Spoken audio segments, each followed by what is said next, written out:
Hello everyone, and welcome back to our next installment in my series called Top 27 in 27. This is where I'm sharing with you my favorite crafting tools after 27 years of paper crafting, and I talk about the things that I reach for over and over again, as well as the things that I have used in more recent years, new items and things that I have come to appreciate.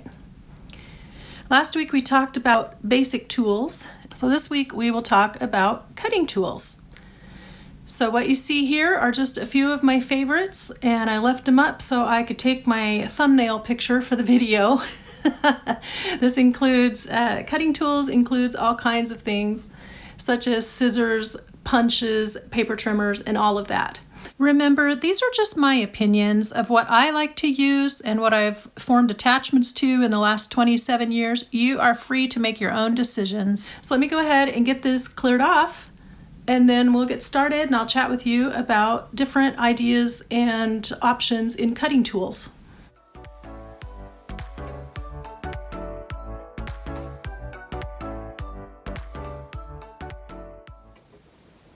So the first thing that you want to think about when you're investing in tools and starting in on your paper crafting journey is how are you going to cut your paper?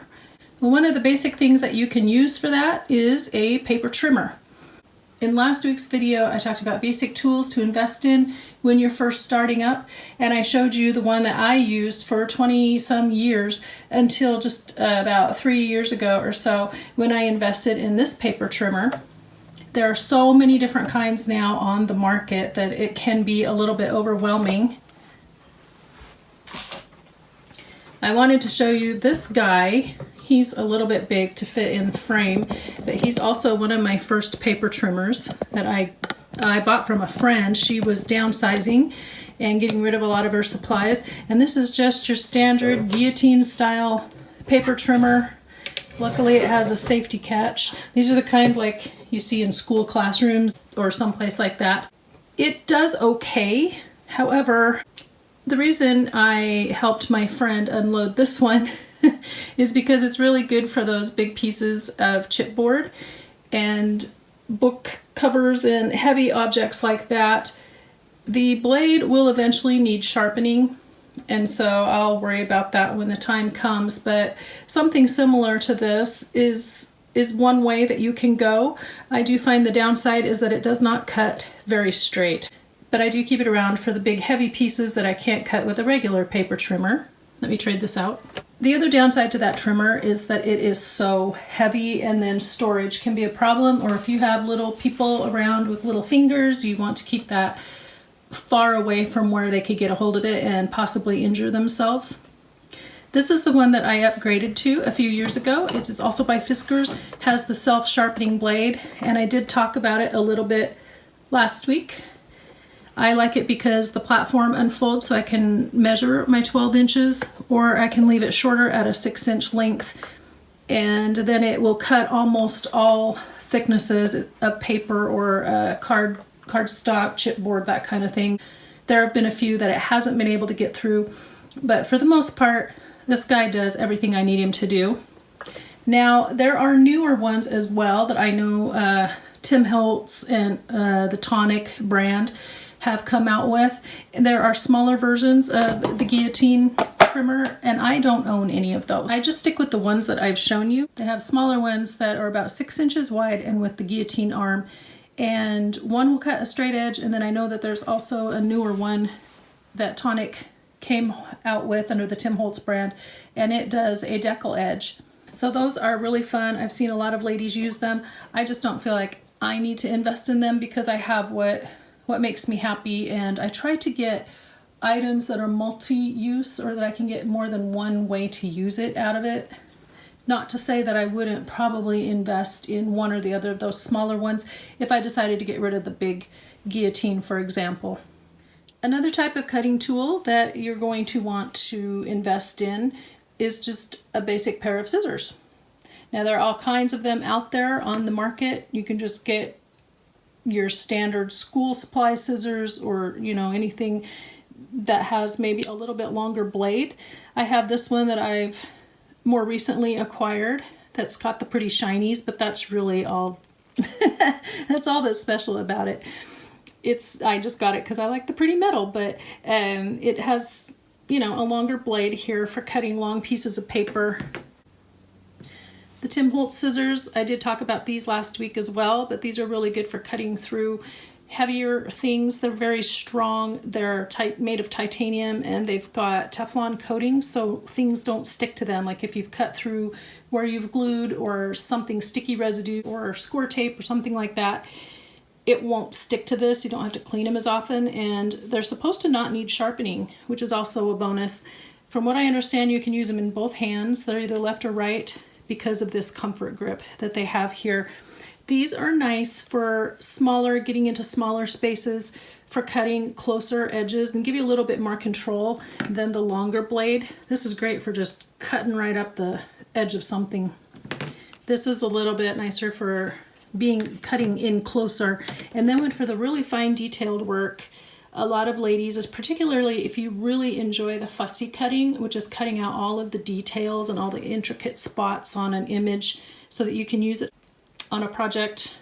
These are nice, something with a really tiny little fine tip. Now this particular pair is by a Paper Studio. It's just a basic pair I bought at Hobby Lobby at one point. I know there's a brand out there called Cutter Bee that a lot of ladies like to use. I've never owned it, but I know that they're supposed to be very good for the fine detail work. So get yourself a pair of scissors. Your scissors are going to be for basic cutting or for a more specialized job. So one of my favorite kinds of scissors, again, I talked about these last week in the basic tools, are these Fiskars edgers. And these were especially popular when scrapbooking was getting going, and you don't have to buy the Fiskars brand. There are all kinds of them out there. Periodically, I see them in the thrift stores. I haven't gone to look to see if you can buy these online or anything anymore, because I invested in mine, obviously, 20 some years ago. So these are great because they do add that decorative edge to a page, and I personally enjoy having something special that can edge my pages, or when I'm doing scrapbooking that will edge the photos or just add a little special detail. So these are great for that. So look for scissors, whether to do a basic job or that perform a special task such as trimming, edging, fussy cutting, that kind of thing. My next category of cutting tools is punches. And you can go absolutely crazy. As you see, these are just a few examples. I'm not trying to do a show and tell of my entire punch collection because you'd be bored. It would take forever. But there are all kinds of punches that you can use for cutting shapes, tags and labels like these do, or even page tabs. This right here is a sampling, not that one. Right here, these three are different types of corner punches, so you can find some that are more decorative, or you can do the round corners, and this one I like because it does 3 different angles on the round. I showed you last week the one that I started with, my 2 little basic ones that I started with, and they still do the job. They're very heavy duty. So a corner shape, tags and page tabs. You can also get punches. If you don't want to do the scissors, you can use punches that will decorate up your page edges. You can invest in some that cut basic shapes, and I tend to have a mix of scallops and straight edges on mine. Just depends on what you want, and you can get them in all kinds of sizes. So you just really need to think about what are you going to use a lot, or how do you like to decorate your pages, and invest in those. And then there's also the really teeny tiny ones that make tiny shapes. Like those first came out when scrapbooking was first new and different, and there were a lot of those, so I have a few of those left. This is my very first circle, and I think that of all the shapes, you're going to probably find that you use a circle more than you think. This one was a 1 1/4 inch, and it's a good basic size. A 1 inch or a 1 1/2 if you're wanting to layer things up. It's nice to have a round circle that you can layer on top of a scalloped circle. So just think about that, or think about the kinds of things that you like to do.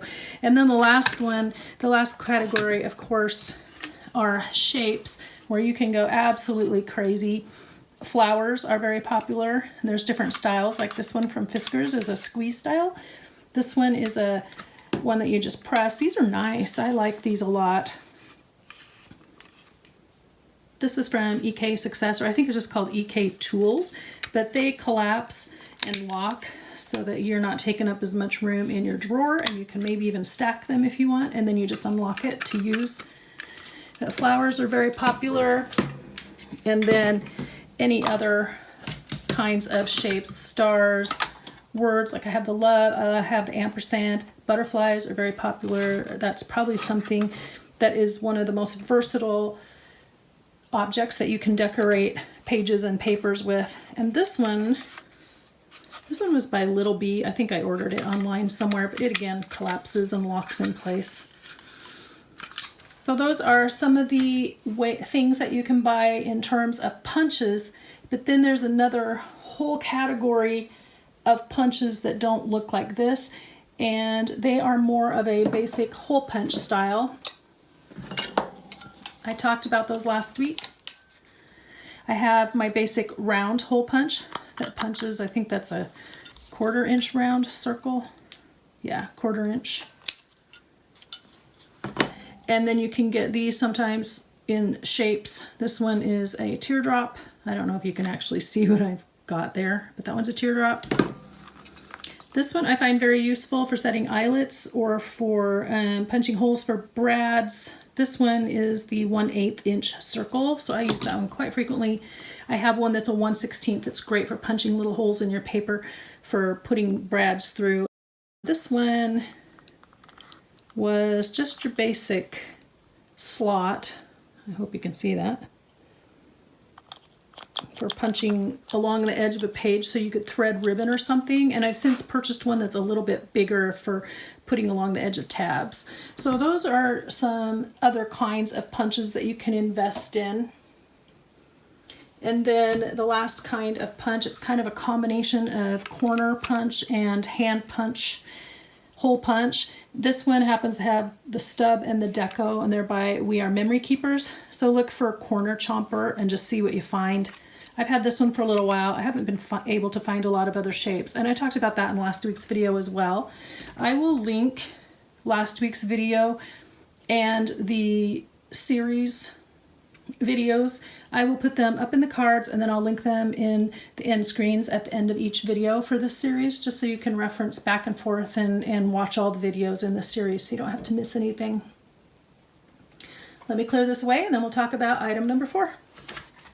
Item number 4 you see in front of you, and it is some kind of craft mat or cutting mat, a surface that you can have down where if you're cutting or punching with a blade or something, you protect the surface that you're working on, your desk or your table or what have you. So this is just your basic craft mat. Again, I talked about this a little bit in last week's basic tools.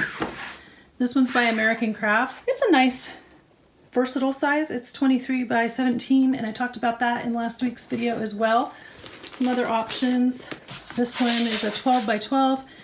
I found at Walmart last year, I think now, and it was around $5 or $6. I found these little kind here at the Dollar Tree, and I enjoy just having this handy, so if I need to pull something over to stick it under something while I cut, it's nice. But I usually have it sitting off to one side, and I have one here on my craft table, and then I have one over on my craft desk, and I also use it for setting my inkers and things on so that they don't leave ink smudges on my table. And then the other kind, this is a really nice one. It's very basic, and it comes in a 2-pack, and this is from the Dollar Tree. It's a chopping mat. So I brought it over in the package so that you can tell what you're going to be looking for if you go look for it. It's 11 by 14 inches, and it's $1, and you get 2. And not only are these good for placing under your surface for cutting, but they're also really good for laying things on to do mixed media, to gesso, to if you want to just mix your ink colors or use your ink, distress inks, distress oxides, you can use them on this pad and spray them down, and they wipe off really easily, and they're cheap. So who doesn't love that? The last kind of craft mat is one that I don't have anymore, but I did invest in it for a bit, and then it kind of fell apart. It is the one by Tim Holtz, and it's that brown one that kind of rolls up. Now I know that there are other brands of that as well, so I would think you could do a search for craft mat on anywhere and probably find it, particularly eBay or Amazon or somewhere. But that one's nice too because it has that slick surface like this, and you can use it for mixed media. The glue will not stick to it, and I believe that one you can also do things with heat on it, and you probably can with this too, although I haven't tried. I usually use this for things that are messy because it wipes off really well. So get yourself a basic craft mat, whatever you like, and just have that handy. Number 5 are hole punches. Now I showed you all the decorative ones in the last category where I was just talking about basic paper punches, but when I say hole punches, I mean something that's a little bit more durable or more heavy duty. This is your standard 3-hole punch. You can find them at any office supply, and truly I would challenge you to go to the thrift stores or your charity shops, op shops, whatever they are called where you live. But I see these kinds of things all the time in the thrift stores, and while you're there, just test them out. Make sure that everything works smoothly and that it doesn't get hung up. This 3-hole punch, it's getting a little bedraggled now, and I don't even remember where I got it. I got it, I think, passed on from somebody who was clearing out an office or something. It has this piece here that holds all the little holes that you punch, but it's kind of coming apart. So that falls off, and then theoretically this comes on or off. So I don't even have to have that. That's more decorative. And this is a swing line, so it's got kind of an easy lever. So if you suffer with something like arthritis that makes it hard to grip or hard to push and squeeze, definitely be looking for your comfort tools and the aids like that. I know that some of the scissors and things out there as well are squeeze style instead of that you pull with your fingers, so you can adapt if you have arthritis or something that makes it hard. This is a 2-hole punch, and this is from my husband's old office. I guess you can't really tell. You can tell right here that it punches 2 holes. Like I said, it's been discarded from one of my husband's many office clean outs. He didn't use it much anymore. I like to use it because it punches 2 holes. I can slide these little guiders out to center the object, and those holes will punch directly in the middle of my piece of paper. And then I use these a lot for my journals that I make, where I use the book rings for connectors, and I just thread the book rings through. Also, because you can use these sliders to guide your pages, the holes are uniform on every piece of paper, so when you line them up, those little book rings they go right through all the holes all at once.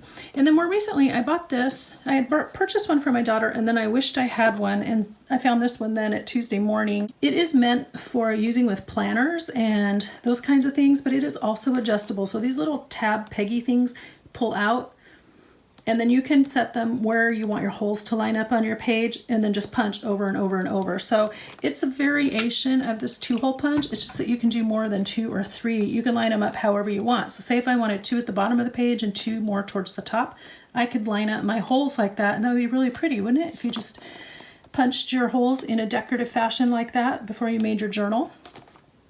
So I haven't opened it or played with it yet, but that's by We Are Memory Keepers. But Tuesday Morning is a great place to look for craft supplies. The next kind of cutting tool is kind of borderline. You could consider this an extra kind of tool or a cutting tool. I'm kind of putting it here because it does cut paper or heavy cardboard, cardstock, book covers. And that is the Eyelet Setter. It's the Crocodile, I believe. It's just the Eyelet Setter. I have the smaller version. There's another one that's, I think, called the Big Bite, and it's a lot bigger and it will stretch further into a page, but this is the one that I have for now. And then it has these interchangeable pegs, so you can adapt it for which size of eyelet you're using. They don't come with the best of instructions, I've not found. It punches let's see if you can see this. I don't know if I can get the reflection on here where you can read it. There we go. Punches a 1/8 inch on this side. So you punch the hole up here, and then you set it down here, and this goes where the shaft of the eyelet is, and then you I believe, correspond with the color. This goes underneath, and you press and squeeze after you set the eyelet. The other size it will do is a 3/16 size eyelet. Oh, there's a piece of paper stuck in there. See if I can get him out. Oh yeah, see, that's a piece of a book cover. That is one of the downsides to this. They don't really, when you punch those holes, the papers don't always just fall right out. So that's a slightly bigger size. It punches nicely through heavier thicknesses. And I have heard that the trick to knowing which side hole to punch, aside from knowing what size your eyelet is, of course, is they were geared so you could set the eyelet in this hole. And if your eyelet fits in there exactly right, then that's the size you use. And then you just rotate these around based on what size the shaft is. So this just pulls down. It's like on this little springy mechanism, and then it rotates. So this is the smaller shaft for the 1/8 inch. And this is the larger shaft for the 3/16. And then it just fits right into the eyelet. You squeeze, everything's nice and set. It's actually really nice. I do enjoy it. It's also a nice hand saver. So that is a type of cutting tool. What I started with, I don't have anymore. I've actually gotten rid of it now. But it was a version of this, and it was one that I had purchased in my scrapbooking and card making days. But essentially it had a piece that you pound and it sets the hole, and then you set the eyelet on it and it will squash the eyelet down. Now this one I saw somebody using online, so I bought it because it looked like a nice easier way than what I had. Mine was just not really getting the eyelet hole cut very well or smashing the eyelets very well. I never knew what to do with it, which is part of why I got rid of it. This one will do the larger eyelets. These are, let's see if I can see the size on there. 1/4 inch eyelets. And so these are also really nice if you're putting ties on your journal that you want something a little thicker than a ribbon. Like say, a lot of times I'll put a fabric tie that I have sewn. These are really nice for that. So if you invest in something like this, they're pretty quick and easy to use. This one actually tells you how to use it. Another bonus in my opinion. I got this at Walmart. I found the eyelets at Joann's, but I think you could probably find them at Walmart too. And then have a mat that you set your item on and some way to pound it. So here's my little hammer. So that's a handy little tool in the craft room. So number 6 is eyelet setters, eyelet punch, that kind of thing. Number 7 is pretty basic, and that is a ruler of some sort. I see a lot of ladies just tear their papers with a straight edge. Let's see if I can demonstrate it. So here's my book page in my journal. Okay, this is a journal, pretend. And then I have something that I want to measure to see if it fits. And so you can just mark and say I want it to go from right here on my page down to here on the page. And then you just line it up. This is a very basic and quick demonstration. I would suggest you take your time with it. Then you just line it up and tear, and then you have a nice quick edge. The other way you can do that if you want a little more decoration is to find some sort of decorative tearing ruler, which also is an alternative to the Fiskars edgers. So it would be the same kind of thing. Mark on your page, line it up. Truly, I find it easier to mark and set this on the narrow piece and tear whatever piece is the biggest. I find it a lot easier to tear that way than trying to always tear off the narrow strip, because sometimes it's too narrow, you can't get your hands under it. And then the other thing along with that, and I did talk about this last week, is using some kind of straight edge, like this disposable cutting blade or an X-Acto knife. And then a lot of ladies just use a straight edge that has a metal side. Just, very often a metal ruler. If I could find a metal ruler, man, I would totally be all over it. I would get that in a heartbeat. But then they'll set it, they'll adjust their blade, and then they'll just trim. like that. So that's a nice basic way. And I did talk about that in last week's video as well, but I figured they should go along with the rulers and things because that's an easy way to cut your papers. The last cutting tool that I wanted to talk about today is kind of an optional one. Obviously you don't have to have this, but it is a nice, easy tool, and if you get used to using it, then it may be the easiest way for you to cut out your shapes and things. Now, this is a die cutting machine, and I happen to have the Sizzix Big Shot. I got it for my birthday a few years ago and bought it on sale, which I would highly recommend buying a sale. And it has a platform that runs through here and a whole set of instructions on how to use the machine and how to use the different kinds of die cuts in it. But as you can see, you can get a variety of shapes and pick out all kinds of things. This one is a cardinal. These are cute little paper doilies. This one is a decorative edge. I bought this one at Tuesday Morning. This one is for cutting page tabs, and I always forget I have it. I haven't even gotten it out of the package, but I wish I had.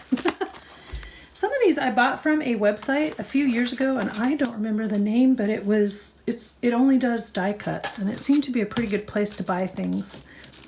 This one came in a magazine, so it came with this cute little embossing and die cutting piece, and then a little matching rubber stamp, but it came in some kind of craft magazine, so I kept it. I haven't used it yet, but I wouldn't use the bird, but I do like the Merry Christmas because it's nice and basic.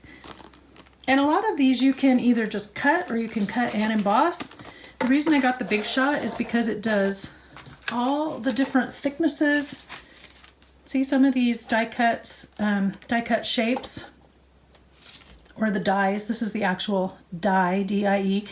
And this is a thicker one by Tim Holtz. These are the kind that, when I first started playing around with die cut shapes, my friend who was a teacher, this is before I ever worked in a school, and she invited me to come play with their die cut machine because die cut shapes were very popular in scrapbooking, but they charged you kind of an arm and a leg to either buy them or to rent time in the studio to go make them. So she invited me into the school one day after hours and kind of showed me how to use it. And so I was already familiar with the concept of a die cut machine. And then when I worked at my kids' school, I did occasionally cut shapes from my cardstock scraps that I thought I would use. But this is just amped up about 200 times more than what those big ones at school are. And you can just get so much more interesting shapes. You'll want to do your research on which one you want. Some of them are motorized. I've heard good and bad mixed reviews about that. But this one, I think all of them may be this way, but this particular one has its own set of instructions. And then depending on the thickness of your die that you're using, it tells you how to layer everything. It has some platforms that roll through. You put your die, you put your paper, you put the top platform on it, and then it makes what they call a sandwich, and you roll it all through. So depending on the thickness of your die, that decides how many layers that you use. But I really want to be playing with this more because I have quite a few of these shapes that I have taken pains to accumulate but not actually used yet. So this one I found somewhere. I think it might have, where did I get this? It doesn't have a price tag on it. I think this might have been in something I actually got at the thrift store because it had the cardinal in it. And I kept it because I want to make a cardinal journal for Christmas one of these years. So that's my last thing that I'm going to show you. Now there are more systems out there, but I don't own them. Most notably being the electronic cutting systems such as Cricut or Silhouette. There's the one that cuts your shapes. I can't remember what it's called because I don't own it. But they're computerized, electronic. You can download the image files that you want. And those were first starting to become popular when I quit my paper crafting for a time. Oh, a scan and cut. Yeah, that's the one. And I know that they're really good for quilting as well as people who work with paper, particularly the scan and cut, because it will precision cut whatever shape that you input into it. So it was all a little overwhelming and confusing for me. And I just couldn't justify the expense because I just still personally, for me, I don't think I would use one enough, but they are fabulous systems for those ladies that do use them. So I'm not knocking them. I'm just saying that is not my preferred method, but I know that they are amazing machines. So if you really think that that is something that you would use a lot, then definitely make the investment, or at least experiment, go try some out, play with your friends, you know, cutting system. But those electronic cutting systems are a fabulous way to cut shapes and papers. My daughter's mother-in-law has one, and we used it for cutting the paper fan shapes for their wedding because it was outdoors in July. So that came in really handy, and then they were all cut to the same size. We glued the little fat popsicle sticks on them, and then we had cute little handmade fans for the wedding that everybody appreciated. And then all the extra pieces I've kept and I use in my journals from time to time. That's pretty much it. I would love to hear what your favorite cutting tools might be, or what you prefer to use. Obviously there are many, many more out there that I haven't even touched upon. This was kind of a basic list, so maybe mention a few more that are available, because I don't know about everything that's out there. Obviously, I just know the things that I use and that I prefer to use, and that is the point of this series, after all, is my top 27 in 27 years. So yeah, I appreciate you sticking with me all the way through the video. Please give me a like. If you haven't subscribed, kindly subscribe. And then to be notified whenever I upload something, hit the notification bell down below. I love chatting with you all, and I'm enjoying doing this series. It's been on my list for a while to do. So I hope that it is teaching you something, and I hope that I can learn some more things from you. So now let's do the quote of the day. Today's quote I found in one of the many cookbooks that I have disassembled for my projects.